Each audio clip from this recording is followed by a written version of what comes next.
it saves the show. And you put it onto the subgroup as well? The before? No, that's on every channel. On every channel, okay. Yeah, no, there's 10 compressors. I have individual compressors.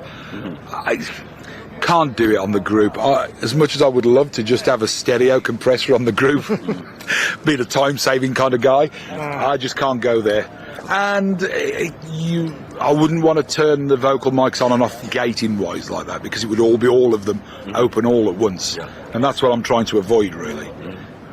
So no, you can't do that. It has to be a compressor and a gate on every vocal.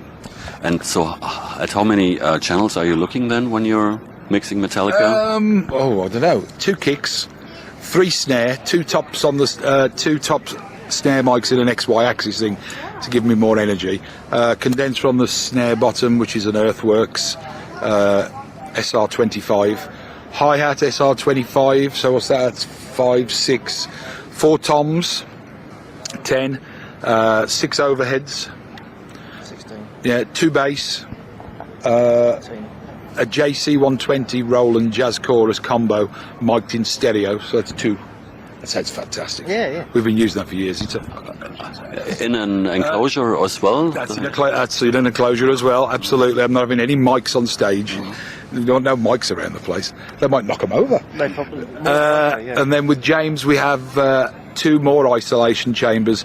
One is a Mesa Boogie and the other one is a diesel amplifier, and I use ATM 2500s in both of those cabinets. And then Kirk, the other guitarist, uses a Mesa Boogie isolation chamber and a Randall isolation chamber, which is a new thing we've just got, both with ATM 2500s in. And then the 10 vocals, acoustic guitar, a couple of radios, and Bob's your uncle. That's a full XL4 with stereo modules. Very full. Yeah. Wow. Yeah, I think it's about 56 channels or something like that in total. 56 like that.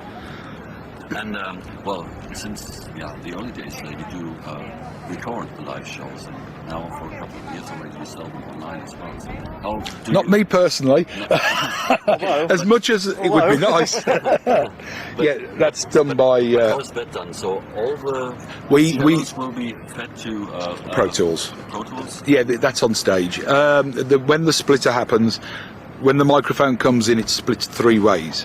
And sometimes 4 ways if we have a mobile truck, but normally it comes in monitor desk, front of house, Pro Tools, and maybe a mobile truck. The Pro Tools setup is manned by Mikey Pro Tools, the guy who does Pro Tools, and he presses record, and then he goes away and mixes it on his laptop, I believe, and then they put them up online for people to go and buy. We are changing that slightly because Mikey's going back to the studio, I believe. And we're just going to send him the hard drives to mix it in the band, because the band own an SSL in a studio in San Francisco, so it may as well be done there as done on the road on headphones on a laptop. It's very, on a bouncy bus going. It's very difficult, and to upload a show that's probably 2 hours 20 minutes long, it takes him probably 4 hours to upload it, so he has to stay still long enough to be able to upload the file to the net, so it's very difficult for him. And do you record all the independent microphones onto Pro Tools? Yes. So every show, 56 whatever tracks. Wow, that's massive. Everything goes.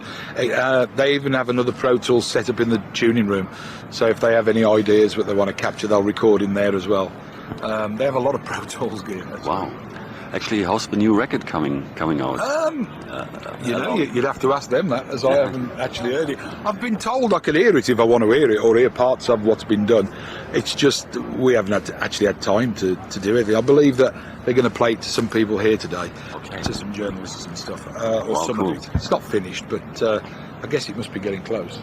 I heard September. I believe because there's missionmetallica.com, and so the whole big truck started to roll to do the pre-promotions for the album. So. I'm sure. I mean, the big machine has to get going, doesn't it? And we're supposed to be out forever. Every other week. Anybody need a job? Every other fortnight. Every other fortnight, yeah. Every other week in America, Is it? apparently. Yeah. Really? Yeah. It's kind of interesting when you live in England. Yeah. So, hey, it'll be out when it's out. We'll carry on playing a lot of the old songs, I would think, and then we'll probably slip a few of the new ones in. and we'll just carry on doing what we do and have done for me about 1,600 shows apparently. Yeah. And still the world wants to see it, that you listen to it and wants it to go on, because it's pretty incredible. It's still one of the most desirable acts. It's strange, isn't it? I mean, it's really amazing. I don't think you can ever pick an act that's going to do that. I don't know if it's something you can predict. I mean, we've kind of stood the test of time. You know, we've seen a lot of other bands come that we've thought, oh, these are going to be really big, you know, bigger than us, blah, blah. And then they've come and they've gone again. And we just seem to keep going on and on and on. I think I've seen Metallica in 2006 at Waldbühne in Berlin, and the record Saint Anger was out in 2002 or 2003, I think. So you did constant touring, constant big festivals during the last 5 or 6 years. Yeah, that's been kind of the format, is that we come out and do all the Euro festivals, you know, in the summer, and I suppose you can only do them so many times, you know. Yeah, but this says that the band itself, and for the audience to experience the band live, has much, maybe a higher value than a new record. I think so. Because it's now a beast on its own. Yes. The band playing live, and the record, because especially with the record industry being decimated in a special position these days, it's a really big value for the band, very, very unique. And I think that's the same thing which counts for Porcupine Tree as well. I talked to Richard Barbieri when you were in Hamburg about this. So that the live stuff is very, very, very important, successful and important. It always has been to Metallica. I mean, they've always been a live band as long as I can remember. That's why we used to have to go and tour for so many years. That's probably still why you're still doing it, though. That's probably what's keeping it going. Well, I think the way that the band initially built their fan base was we actually went and played to people, because nobody would play them on radio. Nobody wanted to play Metallica on radio. They certainly wouldn't play them on MTV. For the longest time, MTV we didn't want to know. No. And the band were like, we want to make a video, and Cliff Bernstein and Peter Mensch, the band's managers, Q Prime in New York, said, no, wait, it's pointless making a video that's not going to be played. So eventually MTV came asking, we need a video, because people are going, we want to see Metallica, and that's when we did the one video. Oh, right. And even then you didn't really see the band. It was ever so intelligent approach to buy the rights to the Donald Trumbold Johnny Get Your Gun movie, and to cut this guy, you know, in the war scenes and stuff, and only see short bits of the band in black and white. Fantastic talent, artist, whoever came up with the concept, fair play. You know, it was very intelligently done. The whole thing has been very well managed from start to finish. And it's still one of the very, very classic videos you still see Absolutely. Very often. It stood the test of time, as most of the things they do. I don't know if it's by luck or judgment, you know, but they seem to always do the right thing. It always seems to be what's needed at the time, you know, and it's always not too much and just enough kind of vibe, you know. That's kind of the way we've always done things.